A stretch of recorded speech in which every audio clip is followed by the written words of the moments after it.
Assalomu alaykum barchaga. Bugun ko'rib chiqadigan yangi mavzuyimiz insultlar, ya'ni strok haqida bo'ladi. Kardiologlar va nevrologlar yaxshiroq bilishligi, umuman olganda boshqa mutaxassisliklar ham bilishi zarur bo'lgan og'ir holatlardan bittasi insultlar hisoblanadi. Demak, insultlar o'zi nima? Insult bilamizki, bosh miyamizda va uni asos qismini qon bilan ta'minlovchi qon tomirlarimiz mavjud. Mana shu qon tomirlarda tiqilishlar yoki to'silishlar yoki bo'lmasam qon quyilishlar bilan, qon tomir yorilishidan qon quyilishlar bilan kechadigan og'ir patologik holat hisoblanadi. Demak, qaysi qon tomir tiqilgan yoki yorilganligiga qarab o'sha joyga kislorod va oziq modda yaxshi bormay qoladi. Shu sababli neyrodefitsitlik belgisi yuzaga keladi. Mana shu neyrodefitsitlikdan turli xil klinik belgilar kelib chiqishligi mumkin. Bu klinik belgilar quyidagilar. Juda ham ko'p klinik belgilarimiz bor. Hozir bularni ko'rib chiqamiz. Demak, insultlardagi klinik belgilar haqida gaplashib chiqamiz. Xo'p, klinik belgilar juda ham ko'p. Hammasini yozdim deb o'ylayman. Demak, birinchi klinik belgimiz bir tomonlama quvvatsizlik va sezish funksiyasining pasayishi, sezgini pasayishi. Ikkinchisi abuliya va akinetik mutizm.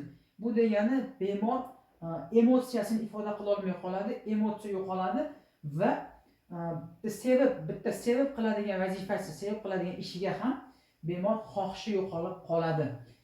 Keyingisi gemianopiya, ya'ni bemor bir tomonlama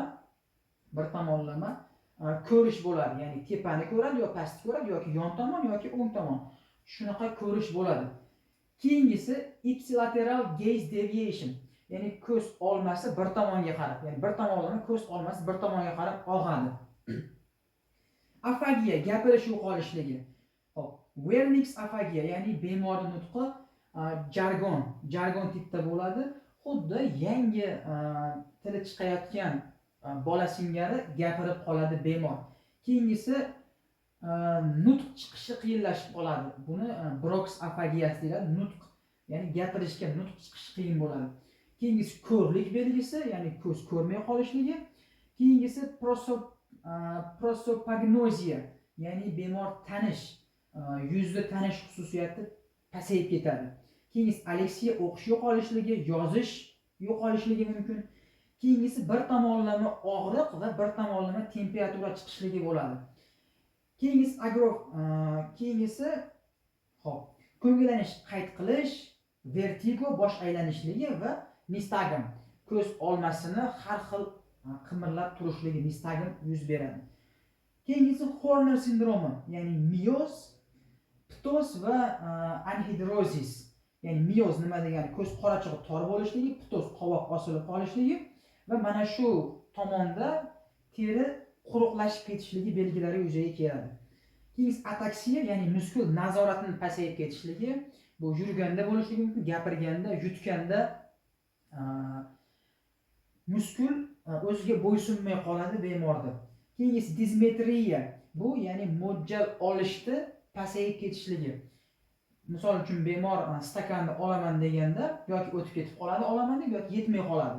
Yoki olgan taqdirda ham to'kib yuborishlik, stakandagi suvni to'kib yuborishlik belgilari yuzaga keladi.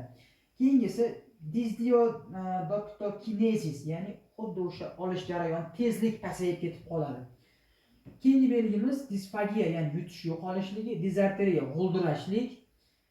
Keyingisi bemor og'zini ochib qaragan vaqtimizda tilchani bir tomonga qarab tortishligi, ya'ni uvular deviation deyiladi. Keyingisi til bir tomonga tortib qolishligi, bosh og'rishi belgilari, qattiq bosh og'riqlari bo'ladi. Keyingi belgimiz Cushing triadasi, ya'ni bemorda qon bosimi yuqori bo'ladi, yurak urishi past bo'ladi va nafas ritmini notekis bo'lishligi. Keyingisi meningial belgilar, ya'ni fotofobiya, fonofobiya, nurdan qo'rqishlik yoki tovushdan qo'rqishlik yoki bo'lmasam ensa mushaklarini regitligi ortib ketishi bilan namoyon bo'ladi. Bu hamma klinik. Ishemik insult ikki turga bo'linadi, ya'ni tranzit ishemik ataka TIA va o'tkir ishemik insultga bo'linadi.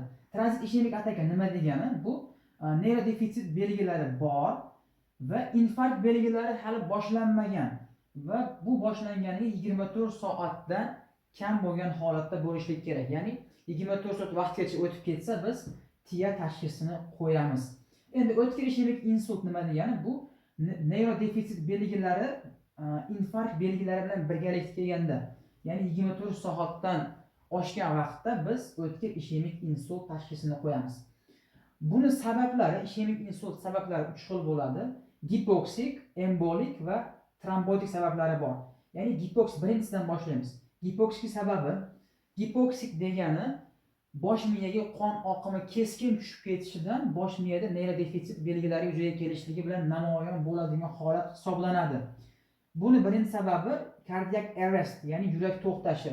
Yurak to'xtagan vaqtda o'z-o'zidan bosh miyaga qon oqimi pastlaydi va insultga sababchi bo'ladi. Keyingisi shok, septik yoki kardiogen shok. Uchinchisi nafas yetishmovchiligi, respiratory failure, nafas yetishmovchiligi belgilari ham shu insultga sababchi bo'ladi. Endi embolik sabablari. Embolik sabablari ham ikki xil turga bo'linadi. Kardioembolik, ya'ni yurak sababli kelib chiqadigan trombozlar. Birinchisi bo'lmacha fibrillatsiyasi, ya'ni bo'lmacha fibrillatsiya bo'lgan vaqtda yaxshi qisqarmaydi va tromb hosil bo'lish foizi ko'payib ketadi va bosh miyaga borib tiqiladi. Ikkinchisi chap qorinchada anevrizmalar. Bilamizki, anevrizma bo'lishligi tromb hosil bo'lishiga asos vazifasini bajaradi. Keyingisi mexanik klapan, ya'ni klapan patologiyasi bo'lgan vaqtda klapan almashtirish amaliyotini bajaradigan bemorlarda mexanik klapan atrofida tromb hosil bo'lish foizi ko'p bo'ladi, shu ham sabab. Keyingisi patent foramen ovale, ya'ni yurakdagi oval teshik ochiq bo'lgan vaqtda o'ng tomondan chap tomonga tromb o'tishi, qaysidir pastki tomirlardan ko'chib borib o'tishi va tiqilishidan kelib chiqadigan insultlar. Keyingisi trombotik sabablari. Trombotik, ya'ni katta qon tomirida yoki kichkina qon tomirida bo'lishligi mumkin. Ya'ni mana shu joyda plak bor va plak bir o'tlik buziladi. Buzilgan holatda trombositlar kelib o'tirishi va qon oqimini to'sishi bilan namoyon bo'ladi katta va kichik qon tomirlarda. Endi risk faktorlari, ya'ni xavf omillari: yosh, 60 yoshdan yuqori yoshda, erkak jinsi, qandli diabet, semizlik, qon bosimi va chekish mana shu holatlarga sababchi bo'ladi.